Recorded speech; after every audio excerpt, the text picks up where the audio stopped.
Hello and welcome to Changing Eastenders. I think it's episode 13, episode 14, I don't know. Today I'm going to be answering some of your questions. There's lots in my inboxes, Facebook and DMs on Twitter, and a few emails as well. So I'm going to get right down to it. We all know why we're here. I'm here because I believe that Eastenders needs revamping, needs evolving, and I have just a concept for that, which we've discussed before. So let's start with your questions. I love this question. Why do I hate Eastenders?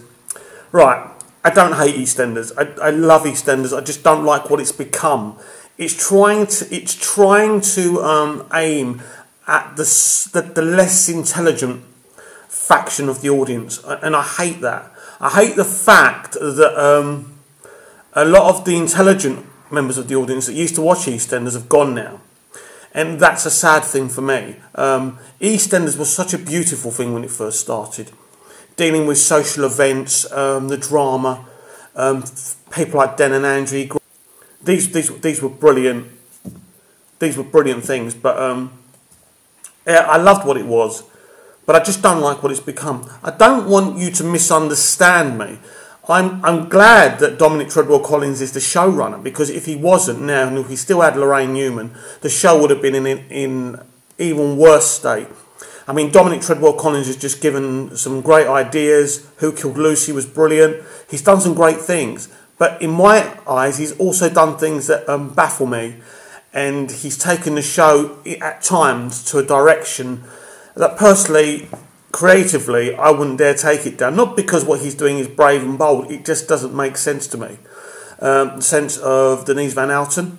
I was quite happy what he was doing after EE Life, but the Denise Van Outen thing was, to me, just... It's kind of cheating, isn't it? It's kind of finding an easy way to get ratings. So I didn't like that, and then I began to get narked again with some of the things he was doing, like I did last summer. Because through to October to February, what he was doing was brilliant. So I'm not a Dominic Treadwell-Collins hater. I admire the man. I want to praise him. I want him to be on EastEnders for many years to come, because I believe he's a man with EastEnders' best interest at heart, and he loves the show. And some of the things he does are great, but some of the things he does, I don't agree with, and that's where I'm coming from. So like when I did the video, EastEnders doesn't deserve to win the Soap Awards, I did it because I didn't believe that EastEnders in the past 12 months deserved to win all those awards. Just because I admire the show, it doesn't mean the show what it was. It doesn't mean I think they should just win the awards without actually doing the donkey work, the quality. And consistently through 12 months, they didn't deserve it, where Hollyoaks and Emmerdale, I believe, really did. Right, next question. Why do you think, I love this one, why do you think your crime war concept can work, and why are you so arrogant to think that what Dominic's doing doesn't work? All right, this is a two kind of pieces question, isn't it? I believe if people want to think I'm arrogant, I can come across arrogant. This kind of thing does do that, but I feel that EastEnders has lost its pace, its pacey dialogue, its interesting characters.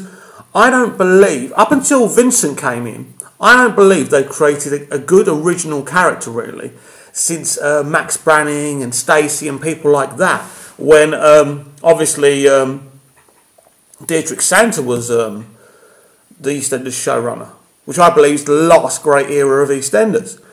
Now, why do I think that my crime war concept can work? I believe it's bold.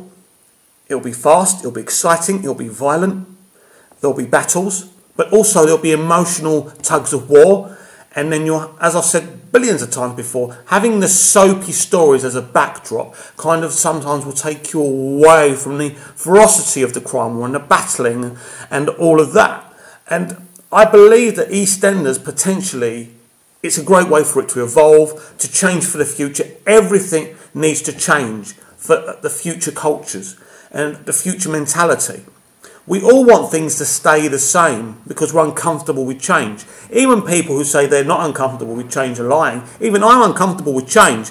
But sometimes you see something that's been mishandled so badly that you have to change it, whether you like it or not. So that's where I'm coming from with that. So great first few questions.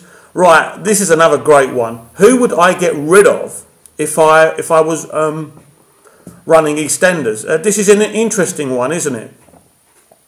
Look, I'm not vindictive. It'll be hard enough for a fan to come in to run the show in the first place. Virtually impossible.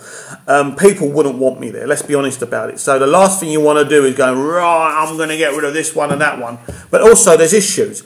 Creatively, there's lots of characters not pulling their weight.